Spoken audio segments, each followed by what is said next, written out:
નમસ્કાર દર્શક મિત્રો, @ગુજરાતમાં આપનું સ્વાગત છે। ગુજરાત બોર્ડ હેઠળની રાજ્યની તમામ સ્કૂલોમાં 9મી જૂનથી નવું શૈક્ષણિક વર્ષ 2025-26 શરૂ થયું છે। ગુજરાતના શિક્ષણ વિભાગે એક મહત્વપૂર્ણ પરિપત્ર જાહેર કરીને જણાવ્યું છે કે જૂન 2025થી રાજ્યની તમામ સરકારી પ્રાથમિક અને માધ્યમિક સ્કૂલોમાં બાળકોને આપવામાં આવતા શાળા છોડ્યાના પ્રમાણપત્રમાં અને નવા પ્રવેશ લેતા બાળકોના જનરલ રજિસ્ટરમાં હવેથી બાળકનું આખું નામ લખવામાં નામના અંતે અટકનો ઉલ્લેખ ફરજિયાતપણે કરવો પડશે।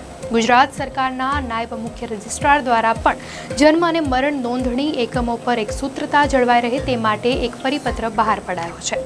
આ પરિપત્રમાં સ્પષ્ટ સૂચના આપવામાં આવી છે કે જન્મ અને મરણ પ્રમાણપત્રોમાં સૌપ્રથમ વ્યક્તિનું નામ, ત્યાર પછી મિડલ નેમ અને છેલ્લે અટક લખવાની રહેશે।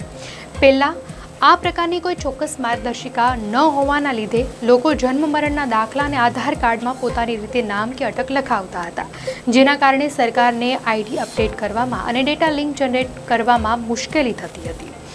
તેથી આ સમસ્યાના સમાધાન માટે હવેથી તમામ દસ્તાવેજોમાં નામ લખવાની એક સરખી પેટર્ન લાગુ કરાઈ છે। આ નવા નિયમો હેઠળ બાળકના પિતા અને માતાની કોલમમાં પણ સૌપ્રથમ નામ, ત્યાર પછી મિડલ નેમ અને છેલ્લે અટક લખવાની સૂચના અપાઈ છે। આ નિર્ણયથી મહાનગરપાલિકાઓ દ્વારા ઇસ્યુ થતા જન્મ મરણના પ્રમાણપત્રોમાં નામ અને સરનેમ પહેલાં લખવા મામલે ઊભી થતી મૂંઝવણ અને ફરિયાદોનો અંત આવશે। આને યુનિફોર્મ સિવિલ કોડની જેમ યુનિફોર્મ નામકરણ પોલિસી તરીકે પણ જોઈ શકાય છે।